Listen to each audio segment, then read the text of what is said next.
Բայց որպեսզի կարծում եմ առիթ ունի հիշեցնել, թե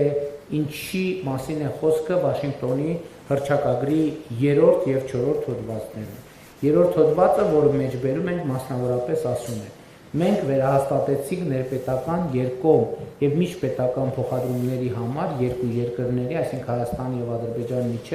հաղորդակցությունների բացման կարևորությունը հիմնված պետությունների ինքնիշխանության, տարածքային ամբողջականության և իրավազորության հարգման վրա տարածաշրջանում ու նրա հարևանությամբ խաղաղությունը, կայունությունն ու բարգավաճումը խթանելու նպատակով։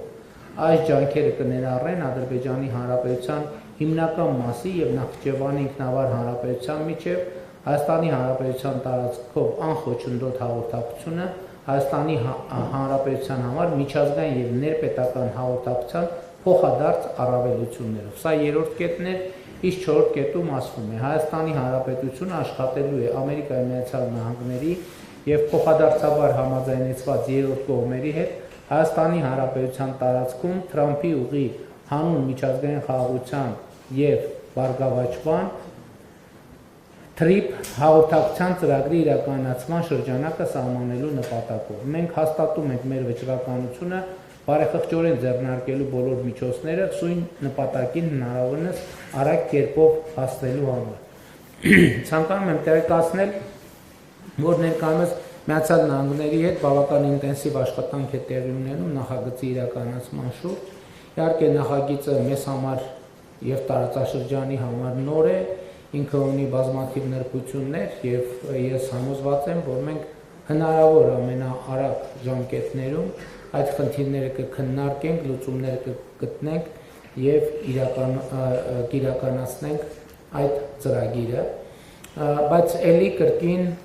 հարգելի ներկաներ, ազգային ժողովի մեծարգո նախագահ, նախագահի հարգելի տեղակալներ, կառավարության հարգելի անդամներ, ազգային ժողովի հարգելի պատգամավորներ, հարգելի ներկաներ,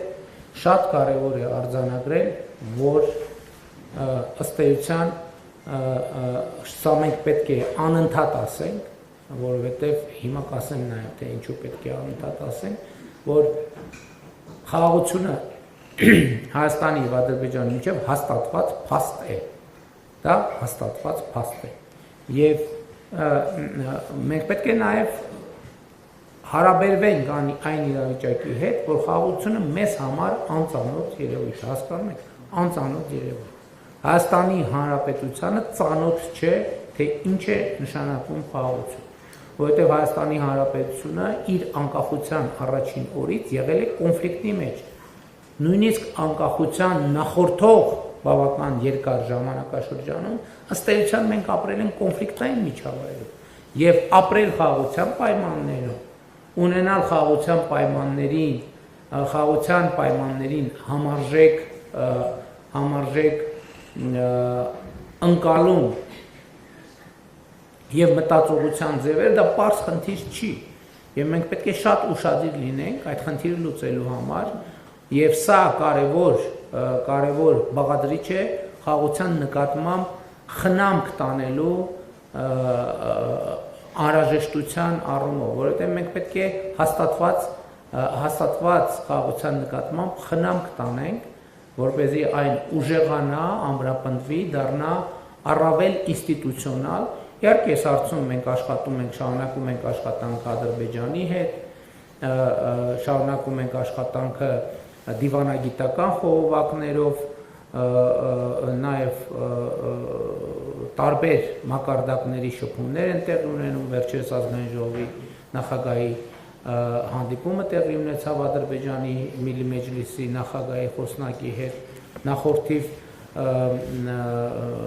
փոխվարչապետերի մակարդակով գործող աշխատանքային խմբերի հանդիպումը տեղի ունեցավ, նաև ամենօրյա ըստ էության աշխատանք է տեղի ունենում հեռավար ձևաչափով, և սա ըստ էության արդեն մեր առօրյայի, նախկինում էլ Ադրբեջանի հետ մեր հարաբերությունները մեր ամենօրյա առօրյայի անբաժանելի մասն էր։ Հիմա տարբերությունն է նա, որ խաղաղության օրակարգն է, Ադրբեջանի հետ խաղաղությունն է մեր ամենօրյա աշխատանքի անբաժանելի մաս։